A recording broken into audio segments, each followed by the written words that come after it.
Everyone, today we are going to discuss on the topic of agreement of verb with subject verb agreement जो topic होता है in 10th and 9th class.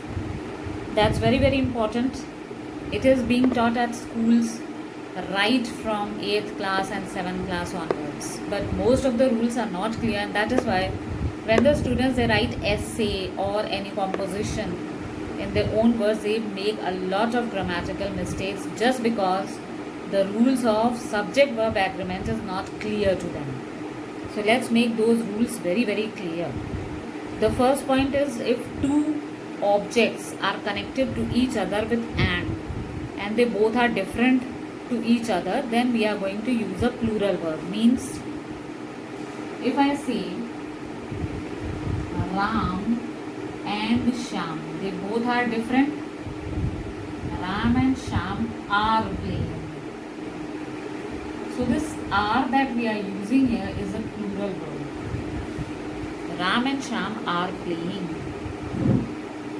Second is, if suppose two objects are connected to each other with and they are preceded by two different articles, then also you will be using a plural verb. Like if I say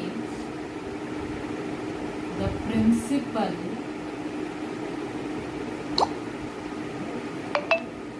and the teacher have come,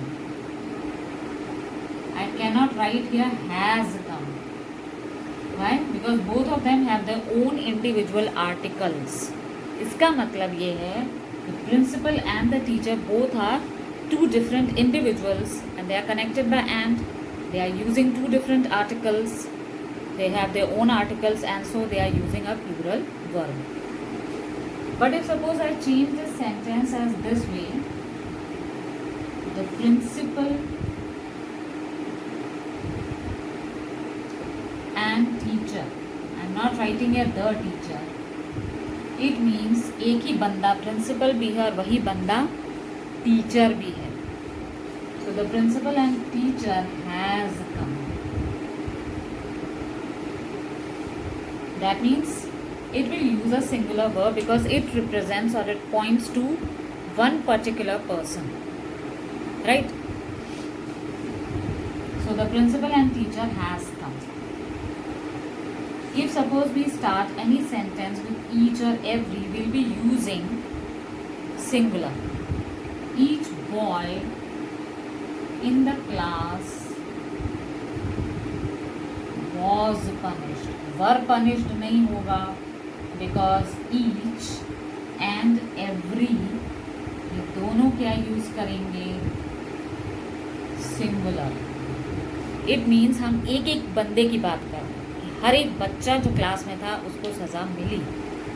so each boy in the class was punished. Every boy in the class was punished.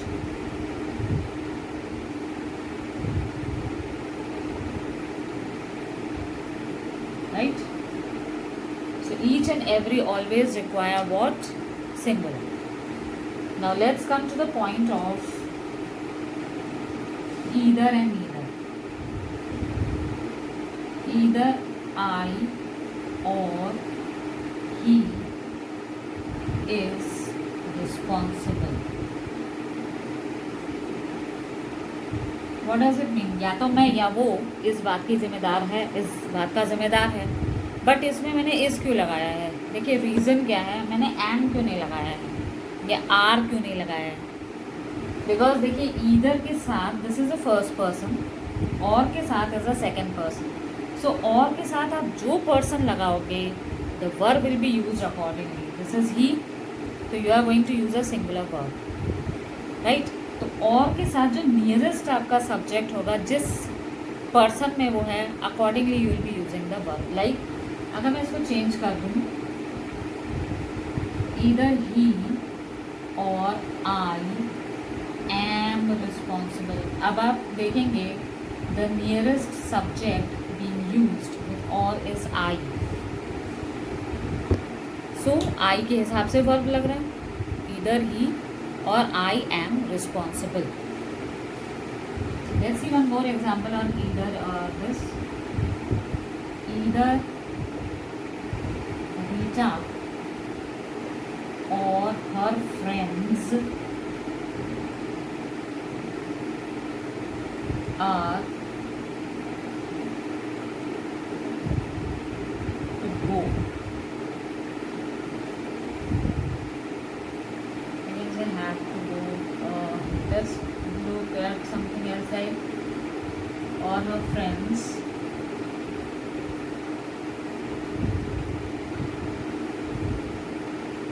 are playing.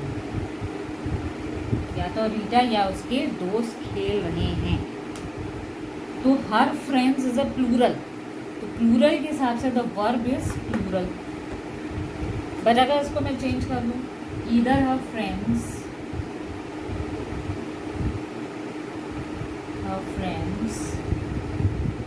और Rita is playing.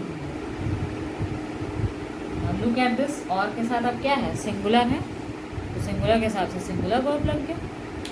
तो either her friends और Rita is playing, right. तो that means हमने क्या देखा, Ram and Shyam they both are two different person. तो Ram and Shyam are playing. इसमें एक there is one exception to this. If suppose I say rice and curry is my favorite dish. Now why I'm writing here is, are क्यों नहीं, क्योंकि rice और करी तो मिला के खाते हैं ना. If they pinpoint to one particular thing, they both mix out to give you one particular thing, तो आप सिंगुलर लगाओगे. Like जैसे bread and butter is my breakfast, bread and butter is my favorite breakfast. ठीक है. Then ये है कि when you are using two objects and both of them have their own individual articles, it means they are two different persons, so the verb will be plural. Third है the principal and teacher has come by. यहाँ पर and के बाद we are not using any article. It means it is one particular person who is a principal as well as a teacher. Each and every always require a singular verb, was. Fifth में we are using है either. Either में either I और he is responsible. और के साथ जो लगेगा that is a second person अगर लगा है तो वर्ब विल बी अकॉर्डिंगली. अगर बाद में आपका फर्स्ट पर्सन लगा है तो verb will be accordingly. Then either के साथ अगर प्लूरल एंड सिंगुलर का भी होता है रूल. ईदर रीडा और हर फ्रेंड्स आर प्लेइंग, तो हर फ्रेंड्स आर प्लूरल, तो the verb are is plural. But अगर हर फ्रेंड्स पहले आ गया, रीटा बाद में, तो accordingly the verb is changing. Let's look at some more rules.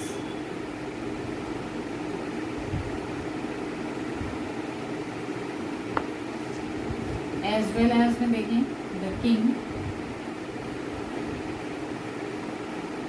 As well as his courtiers has come. इसमें has क्यों लगाया, हैव क्यों नहीं? बिकॉज एज वेल एज में the first subject is given importance. तो फर्स्ट सब्जेक्ट यहाँ पर तो किंग है. एज वेल एज के बाद जो लिखा है that is not given much importance. Importance is given here to the first one. तो अगर ये लिख दिया जाए the courtiers as well as the king have come, फिर आप कोर्टियर्स को इम्पोर्टेंस देंगे.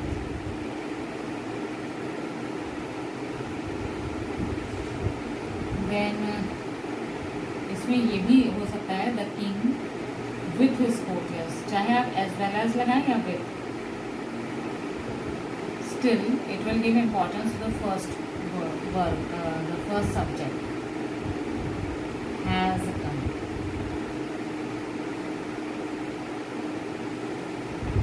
The king with his courtiers has come. Now next is like collective nouns में जैसे हम कहते हैं कि 500 rupees is enough for me. 500 rupees are enough for me नहीं बोलते हैं. कलेक्टिव नाउन्स में हमेशा सिंगुलर लगेगा. Like we can say no news is good news. तो न्यूज़ प्लूरल होते हुए भी, कलेक्टिव होते हुए भी we are using here is. Physics, chemistry, ये सब क्या है, they will be using singular. then if we say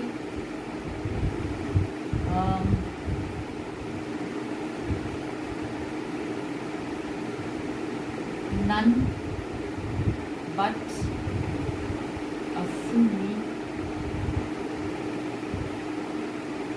is punished, तो इस तरीके के सेंटेंस में भी बट के बाद जो लगा है उसके हिसाब से प्लूरल या सिंगुलर वर्ब लगेगा। Then comes errors to proximity. Errors to proximity का मतलब क्या हुआ? जैसे अगर हम ये कहें the colour of this dress is bright या the colour of these dresses is bright, दोनों में इज लग रहा है। Reason, the importance is given to colour not the dresses. The colour of these dresses is bright, क्योंकि यहाँ आपको किस पे इम्पोर्टेंस देना है? कलर को, नॉट प्लूरल ड्रेसेस को। The quality of these pens is very bad, तो इसमें क्वालिटी को इम्पोर्टेंस मिलेगी, राइट। अब जैसे कुछ ऐसे सेंटेंसेस होते हैं which are exceptional, like the jury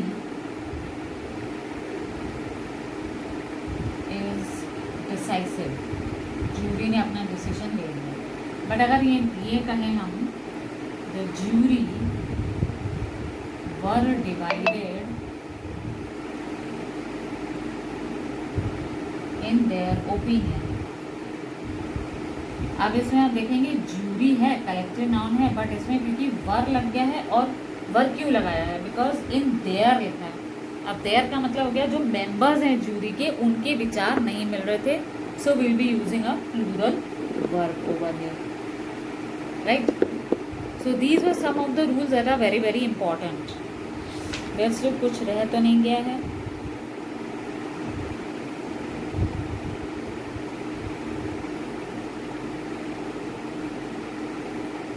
इसमें बताया भी गया नोबडी एंड एनीबडी भी आपका सिंगुलर ही लेगा वर्ब। एंड हाँ, रिलेटिव प्रोनाउन में एक रूल है, when the subject is a relative pronoun the verb agrees with the attendant of that pronoun, like he is one of the men who act as advisers. अब one of the के साथ men लगा है, MEN यानी plural, तो who act as advisers, act हो गया, acts नहीं है, प्लूरल लग गया मेन के हिसाब से, ठीक है। बाकी तो देख ही लिया है। So let's look eight 1 or 2, मतलब सम 5 to 6 sentences which can be used for subject verb agreement. Let's see an example. So let's look at these examples. Everyone of the troop dash present. Everyone, each and every की तरह हो गया, तो is present कर सकते हैं। We are not going to write are present. 50,000 rupees is a big sum. क्यों? Rupees का मतलब ये थोड़ा ना कि are a big sum. 50,000 rupees को कलेक्टिव नाउन की तरह माना जाएगा, तो is collective noun always uses singular. The great leader and statesman dash dead. अब इसमें आप देख रहे हैं article is use only one time, the great leader, statesman के साथ नहीं लगा। It means it is the only one person who was both the leader as well as statesman, तो वो इज हो जाएगा। The teacher as well as students dash present. Again as well as का rule, the teacher को importance मिलेगा, students को नहीं, तो the teacher is singular, तो is present. Then है 3/4 of the house dash constructed. 3/4 को भी एक ही सिंगुलर माना जाएगा, तो 3/4 of the house has been या is constructed. Time and tide को एक ही माना जाता है, time and tide waits for no one. Time and tide को वेट नहीं बोलेंगे, wait is a plural verb, तो यहाँ वेट्स हो जाएगा। So this is how you have to make the rules of subject verb agreement very very clear, so that you can do the exercises perfectly. So hope you have understood the concepts. Look at the video again and again, make your concepts clear, then only you can solve the exercises of subject verb agreement. Thank you.